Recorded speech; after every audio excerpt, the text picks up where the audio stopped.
মেহমানদের বসিয়ে রেখে মাত্র 10 মিনিটে শুধুমাত্র 2টা ডিম দিয়ে তৈরি করে দিলাম ভীষণ মজার এই নাস্তা রেসিপিটি।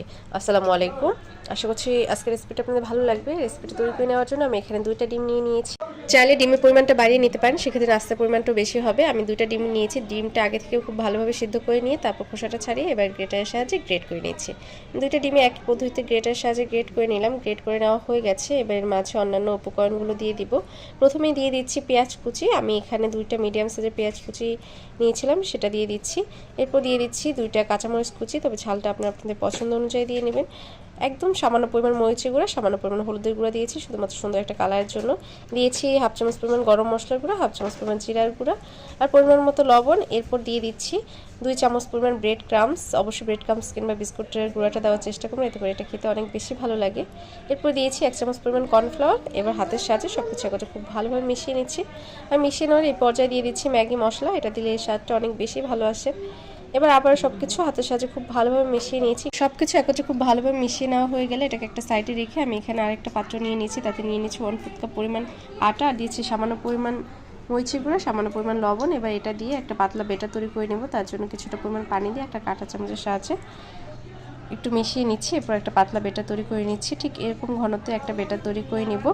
বেটারটা তৈরি করে নেওয়া হয়ে গেলে এটাকে একটা সাইডে রেখে দিয়েছি। আর এখানে নিয়েছি কিছুটা পরিমাণ ব্রেড ক্রাম্বস। আমি এখানে ব্রেড ক্রাম্বসটা নিয়েছি, চাইলে বিস্কুটের গুঁড়োও নিতে পারেন। এবার এটাকে একটা সাইডে রেখে আগে থেকে যে ডিমের মিশ্রণটা রেডি করে রেখেছিলাম সেটা হাতের সাহায্যে নিয়ে এরকম গোলাকার শেপ দিয়ে নাস্তাগুলো তৈরি করে নিচ্ছি। আমি এইভাবে নাস্তাগুলো তৈরি করে নিচ্ছি, মানে এই শেপ দিয়ে।